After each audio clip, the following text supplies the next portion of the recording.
कोई व्यक्ति दूसरे का अपमान क्यों करता है? क्या आपने कभी विचार किया है? वैसे तो हम भी बिना कारण बहुतों का अपमान करते हैं। हमारा अपना अपमान भी बहुत बार होता है। संसार का सारा व्यवहार एक दूसरे का अपमान करने पर टिका है। जैसे पति अपनी पत्नी का अपमान करता है, पिता अपनी संतानों का अपमान करता है, नौकरी देने वाला अपने नौकर का अपमान करता है, अर्थात जो भी बलवान है वो निर्बल का अपमान करता है। यदि हम शक्तिमान हैं तो अपमान के बदले में लड़ाई करते हैं, और यदि लड़ने की शक्ति नहीं होती तो हम अपमान सह लेते हैं, स्वयं को निर्बल और असहाय मान लेते हैं। हमें छोटे होने का एहसास होता है।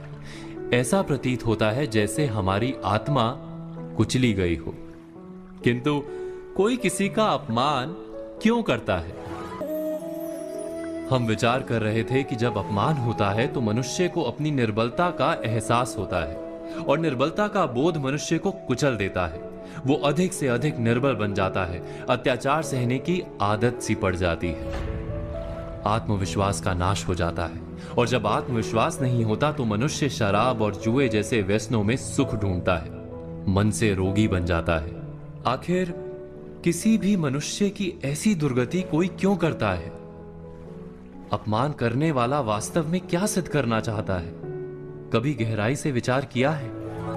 हम विचार कर रहे थे कि कोई भी मनुष्य किसी का अपमान क्यों करता है। वास्तव में हम किसी का अपमान करते हैं उसकी निर्बलता सिद्ध करने के लिए, यह बताने के लिए कि हम अधिक शक्तिमान हैं। अर्थात वास्तव में अपमान करने वाला स्वयं अपने आप को शक्तिमान या बलवान सिद्ध करने का प्रयास कर रहा है। अपमान करने वाला हकीकत में अपनी शक्ति से आश्वस्त नहीं है, उसे अपनी शक्ति पर भरोसा नहीं है। दूसरों को चुनौती देकर वो अपनी शक्ति पर विश्वास प्राप्त करने की कोशिश करता है। क्या ये सच नहीं?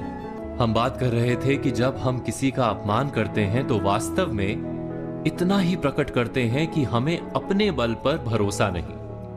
हमें ये संसार एक अविरत संघर्ष प्रतीत होता है, कभी ना रुकने वाली एक जंग सी दिखाई देती है। हम अपने निकट आने वाले सभी को प्रतिद्वंदी मानते हैं, फिर वो पति या पत्नी ही क्यों ना हो।